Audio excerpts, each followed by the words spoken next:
الله وبركاته. الحمد لله وحده والصلاة والسلام على من لا نبي بعده. أما بعد فأعوذ بالله من الشيطان الرجيم. بسم الله الرحمن الرحيم. إنما يخشى الله من عباد العلماء. وقال النبي صلى الله عليه وسلم إن العلماء ورثة الأنبياء أو كما قال عليه الصلاة والسلام. ঐতিহ্যবাহী জামে ইয়াকুব আল-হাদিস কাফেলা কর্তৃক আয়োজিত আজকের এই বার্ষিক বক্তৃতা সেমিনার সম্মানিত সভাপতি সুদক্ষ পরিচালক বিজ্ঞ প্রচারক মণ্ডলী, আমার পাশে বসা আছেন আমাদের শ্রোতা সম্মানিত আসলাজাই গ্রামগণ, আমার সামনে উপবিষ্ট সবুজ বাংলার দূর দূরান্ত থেকে আগত এলাম ভাষার ছাত্র ভাইরাম, সকলকে আমার আন্তরিক শুভেচ্ছা অভিনন্দন। প্রিয় উপস্থিত আল-হাদিস কাফেলা থেকে আমাকে যে বিষয় নির্ধারণ করে দেওয়া হয়েছে তা হলো উপমহাদেশ ছাত্রদের সংগ্রামে ওলামায়ে দেওবন্দের অবদান। আল্লাহ তাআলা যদি তৌফিক দান করেন অত বিষয় করে কিঞ্চিত পরিমাণ আলোকপাত করব। ওয়া মা তৌফিক ইল্লা বিল্লাহ।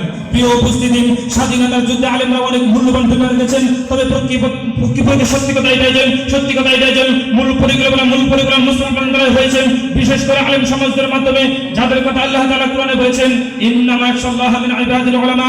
প্রিয় উপস্থিতি, 1857 সালে মহাবিপ্লবকে কার্ল মার্কস ভারতের প্রথম স্বাধীনতা যুদ্ধ করেছেন। সেই স্বাধীনতা যুদ্ধে প্রথম স্বপ্ন প্রতিষ্ঠা প্রথম রূপ করেছিলেন সিপাহী বিপ্লবের 100 বছরের অধিক পূর্বের উত্তরে ভারতের জন্ম এক মহাপুরুষ, এক মহাবিপ্লব শাহ ওলিউল্লাহ মুহাদ্দিস দেওবন্দি রাহমাতুল্লাহি আলাইহি। তিনি ইংরেজদেরকে ভারত থেকে বিতাড়িত করাকে ফরজ মনে করেন, তাদের বিরুদ্ধে সংগঠনের বীজ বপন করে যান। তার পুত্র শাহ আব্দুল আজিজ মুহাদ্দিস দেওবন্দি রাহমাতুল্লাহি আলাইহি ইংরেজদের বিরুদ্ধে জিহাদের ফতোয়া দেন, তাদেরকে সঠিক পথে শিক্ষা দেন। সেই ইতিহাসকে বর্তমান চেপে রাখা হয়েছে। সৈয়দ আহমদ দেওবন্দি রাহমাতুল্লাহি আলাইহি তার ঐতিহাসিক গ্রন্থ রতন তাহির দেন, ভারত পাকিস্তান বাংলাদেশ সত্যিকার ইতিহাস থেকে উল্লেখ করেছিলেন। সেই ইতিহাসকে বর্তমান চেপে রাখা হয়েছে। অথচ সৈয়দ আহমদ দেওবন্দি রাহমাতুল্লাহি আলাইহি এই দেশকে স্বাধীন করার জন্য দেশবাসীদেরকে সর্বশেষ তিনি যে উপহার দিয়েছিলেন তা হলো নিজের রক্তমাখা কাছে করা মাথা। প্রিয় উপস্থিতি, হাজী ইমদাদুল্লাহ মুহাজির মক্কি রাহমাতুল্লাহ আলাইহি শুরু করেন রশিদ আহমদ গঙ্গী রাহমাতুল্লাহ আলাইহি, কাসেম নানুতুবি রাহমাতুল্লাহ আলাইহি ওই বিশাল এলাকা জুড়ে ইংরেজদেরকে বিতাড়িত করেছিলেন। পুরো পাকিস্তান, পশ্চিম পাকিস্তান শাসনে থাকা সত্ত্বেও জালেম শাসক কর্তৃক এই দেশে মানুষ বঞ্চিত হতে থাকেন নিজেদের ন্যায্য অধিকার থেকে। শুধু তাই নাই, সমাজের পরদে চলতে থেকে অন্যায়, অত্যাচার, ব্যভিচার, জুলুম, নির্যাতন, এমনকি তারা আমাদের মুখের ভাষা কেনার জন্য পায়খানা করিয়েছিল।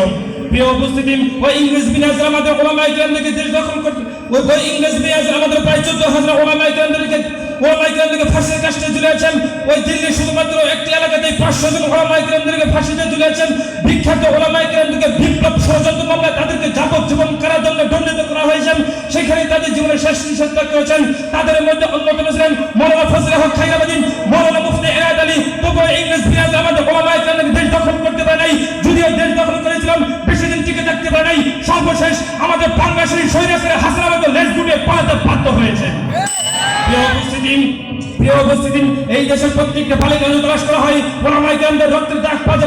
দেশ স্বাধীন করার মূল ওলামায়ে কেরাম, স্বাধীনতার মূল ওলামায়ে কেরাম, ওই ইংরেজদের বিরুদ্ধে যুদ্ধ করে দেশ স্বাধীন করেছিল ওলামায়ে কেরাম। মাহমুদ হাসান দেওবন্দি রেশমুল আন্দোলন না হলে দেশ স্বাধীন হতো না। হুসাইন আহমদের 164 দ্বারা বন্ধ করেন, ইংরেজদের বিরুদ্ধে বক্তব্য না দিলে দেশ স্বাধীন হতো না। হুসাইন আহমদের বিচারকের সামনে জোরে গলায় বক্তব্য না দিলে দেশ স্বাধীন হতো না। ওই শামলের যুদ্ধে কাসেম নানুতুবি রাহমাতুল্লাহ আলাইহি নেতৃত্ব না দিলে দেশ স্বাধীন হতো না। জাফর আহমদ উসমানী, শিবলি আহমদ উসমানী পতাকা উত্তোলন না করলে দেশ স্বাধীন হতো না। প্রিয় উপস্থিতি, আল্লাহর পয়গম্বর বলে গেছেন কিয়ামতের আগে ওই ভারতবর্ষের মধ্যে সংগঠন শুরু হবে। সেই সংগঠনের ভিতরে দিয়ে ইসলামের জাগরণ শুরু হবে। আর সেই জাগরণ শুধু ভারতবর্ষের সঙ্গে কেন্দ্রিত করেন, বরং গোটা বিশ্ব জুড়ে কালেমার পতাকা উঠবে। সূর্য উঠবে, সকাল আসবে, প্রভাত আসবে।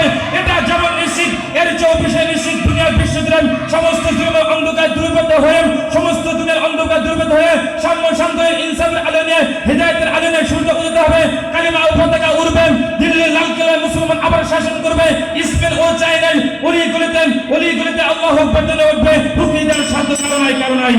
প্রিয় উপস্থিতি, অবশেষে কবির কণ্ঠ মিলে বলতে চাই, আদারে ফুটে হে ওলামায়ে কেরাম, আদারে ফুটে হে ওলামায়ে কেরাম, আলোকে বাসলে দাঁড়ান, নরক মাজারের স্বর্গ আনিলে জীবন সুষম বানান। নাসরুম মিনাল্লাহি ওয়া ফাতহুন গায়ব, ওয়াবাশশিরিল মুমিনিন।